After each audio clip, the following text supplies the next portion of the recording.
So today I'm out here and I'll be asking both pro-Israel and pro-Palestine what they think. The occupation of Palestine is the cause of all evil. The only way to stop violent men is with other violent men. Rockets, murdering, ripping. Babies, elderly, they cold-bloodedly murder them. These babies that were slaughtered, where are they? We have 800! Just died! I can interview whoever I like. You can continue somewhere else. Hi everyone, welcome back to the channel. If you are meeting me for the first time, my name is Clevy and it is so nice to meet you. We have presented with another video today and this is titled, I investigated the most intense Israel versus Palestine protests. Did he ask questions? Let's find out. Let's dive right into it. Can you summarize what you're protesting about?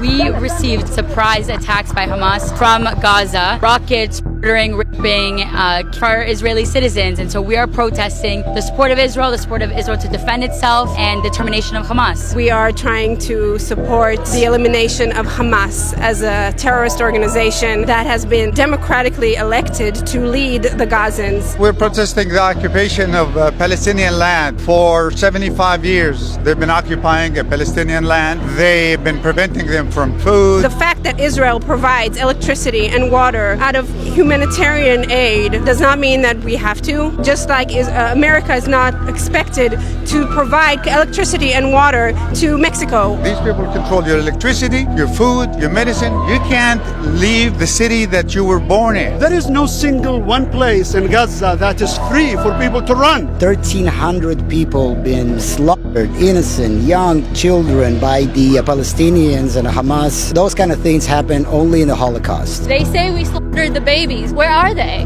Where are they? We have 800 that just died! We're protesting the worst massacre that our people have suffered in a couple generations, and we're also calling for the immediate release of all civilians that were taken prisoner, women, children, whole families. The occupation of Palestine is the cause of all evil. The occupation of Palestine is what started this whole mess. We shouldn't but just take a look at the last event and then judge the whole Palestinian with it. These people have been under occupation for over 13 years in that little strip. This is not fighting for freedom. This is not fighting for human rights. This is not fighting for anything except for the pure evil cause of the elimination of the Jewish and Israeli people. People have a misunderstanding that this is a religious conflict. This is not Muslims against Jews. This is against occupation. So whether it be the past 75 years or now an all-out war, peace may have never been an option. The world is watching. And with tensions higher than ever, it was both going to be challenging and potentially dangerous to even talk to both sides. We just have been instructed to prevent other interviews from happening. And so if both sides are seen as the good guys, can peaceful compromise ever be achieved? Or have we reached a point where one side wins and everyone loses? I guess we gonna see. We've talked on this matter again, and again. And who is with me that we have gotten to the point where at this stage, I just let peace reign. We don't want to know who is right, who is wrong, because no side will agree they are wrong, no side will agree they're wrong. So, oh yeah, what can we do? What can be done? What do you think can be done to achieve peace? I know I've said this countless times, and people counter me with, "Oh, you don't negotiate with terrorists or whatever." But you guys, if you go on TikTok, if you see on videos on YouTube of people living in these places, the realities on both sides, what has happened, the aftermath of all of this, you would not care who is. It's not a matter of who is winning, who is losing now. It is, can peace reign? Can this stop? A lot has happened. A lot of innocent people, lives lost. Can this just end? This is not a point where we are now like, oh, it doesn't concern me. It concerns everyone. Because your voice will go a long way. If there is a protest for peaceful protest that peace should be brought on both sides, call me and I will carry placards. I will shout, I will scream, I will go live on here for that. I stand with humanity. It's not about choosing which side you're on. This is we've gone way past that. Right now, I feel like everyone should be like, okay, what can be done for peace to come back? So the peace that was once there, what happened to it? These two people once signed a peace treaty. What happened to it? Can this peace come back? That is what we are asking now.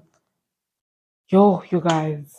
Should Israel have responded with an all-out war? Yes, Israel should defend itself, its right to this land, to the Israel, State of Israel land. This is the only country in the world that is reserved for the Jewish people. This has been going on for eternity, and the only way that we have been successful with snuffing out anti-Semitism and hate is on the one hand fighting the psycho-spiritual battle with love, life, and light, and then on the physical front with strength. The problem needs to be handled. Anti-Semitism tolerated is anti-Semitism that leads to genocide every time. This is our survival. This is not a war for political agenda or anything else. This is for our survival. The Israeli Defense Force, quite literally called Defense Force, is to defend itself first and foremost. So do whatever necessary to defend, and then from then on, I don't know if I'll speak on what else should be done. Do you think what Hamas did was justified?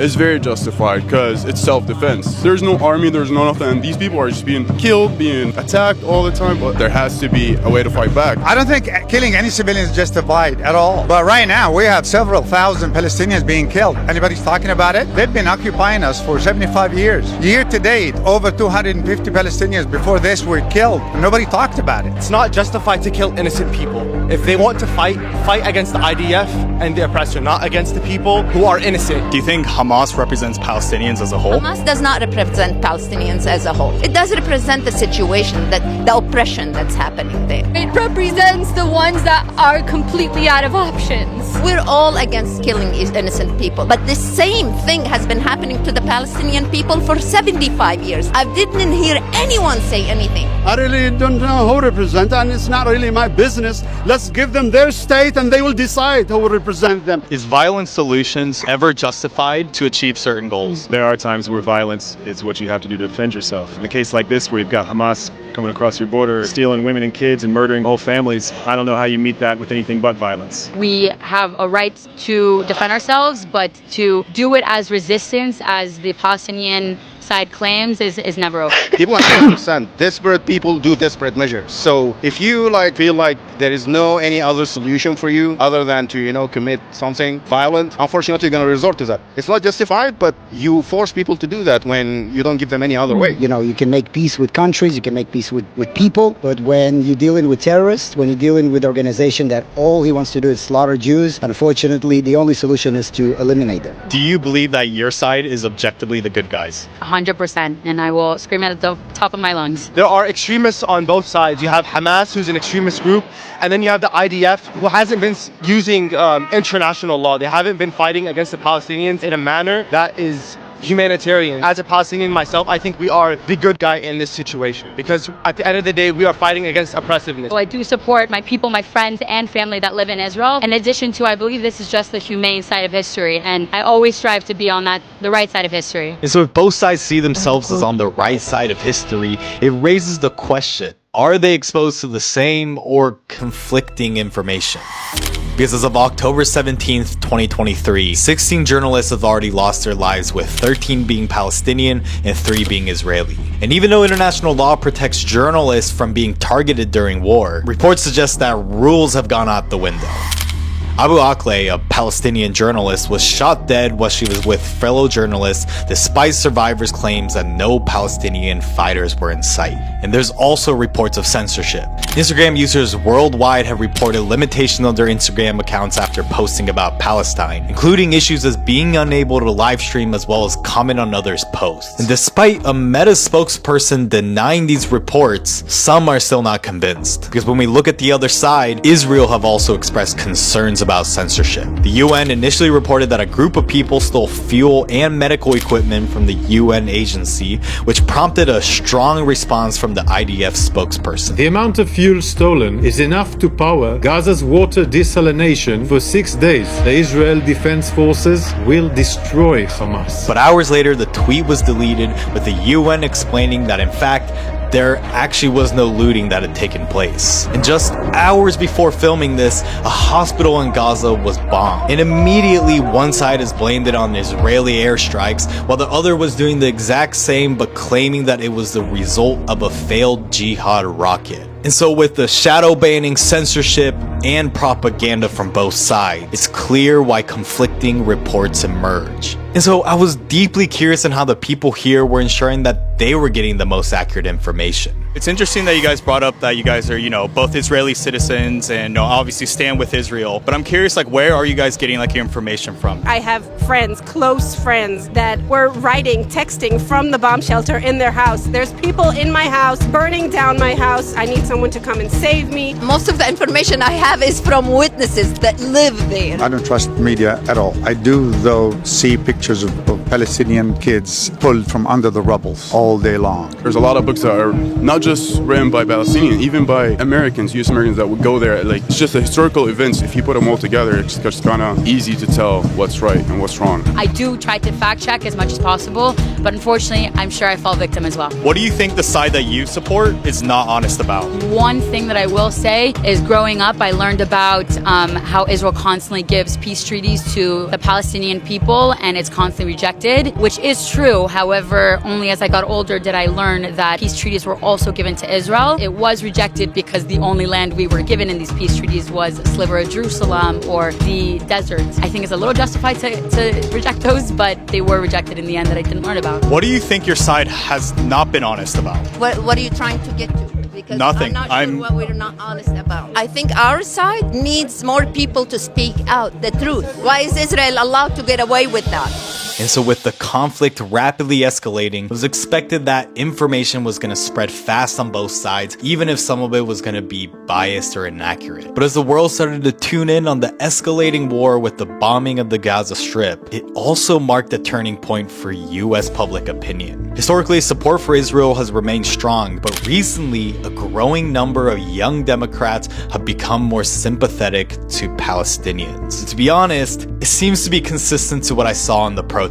And maybe because it was in Austin, Texas, with a population of Jews of 16,000 compared to New York City with 1.6 million, but judging solely on the turnout of the protest, there were at least 5 times more Palestinians present. But with that said, when we expand the poll to all Americans, polls showed that a majority still sympathize with Israel more, even though support for Palestinians has grown for the 5th consecutive year. But as seen through the yearly $3.8 billion military aid and its status as the largest seller of weapons to Israel, there's no doubt about the US government's political support. The United States stands with Israel. So it raises the question, what should the US do here? Do you think the US should get involved? I think the US involvement has been destructive. They don't support Palestinians having their rights. So I have a negative view of how the US is involved. 100% the whole world should get involved. The United States of America is our closest ally, our best friends. If Hezbollah will start something from the north and there's going to be multiple attacks on Israel, I believe the United States should interfere and stop this. I'm ashamed to be American. I'm embarrassed to be American.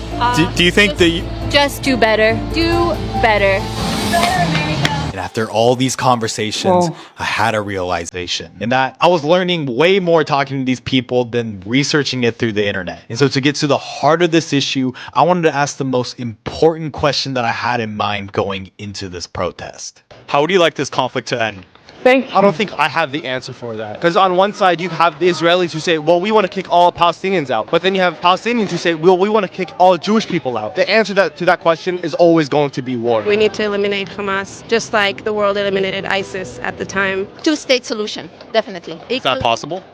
I am not sure, honestly, but I know Israel doesn't want it to happen. They say they do. They don't want it to happen. Do you think a two-state solution is even possible? No. I don't even want to explain. It's not possible. Unfortunately, there's too much history, too much hatred on both sides. Coexistence does not exist in that land, unfortunately. Unfortunately not. Unfortunately not. It's either going to be... Anti-Semitism. Hey, let him talk. Please let him talk.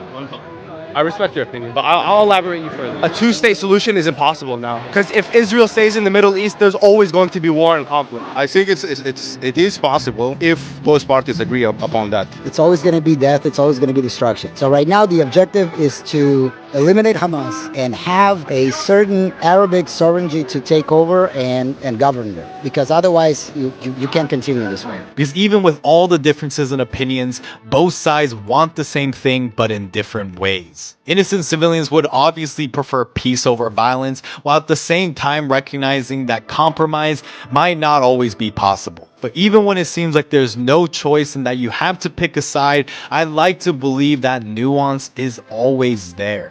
Because even with the extremism promoted by the media and government from both sides, remember that just how criticizing the attacks by Hamas doesn't make you anti-Palestinian, and criticizing the bombings by Israel doesn't make you anti-Semitic. Clearly, right, there's a lot of tension and conflict going on, but do you have any one or two things that you do respect about the pro-Israeli side? The only thing that I feel their pain.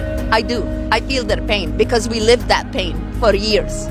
No one likes to see innocent people die. No one. I do feel for them.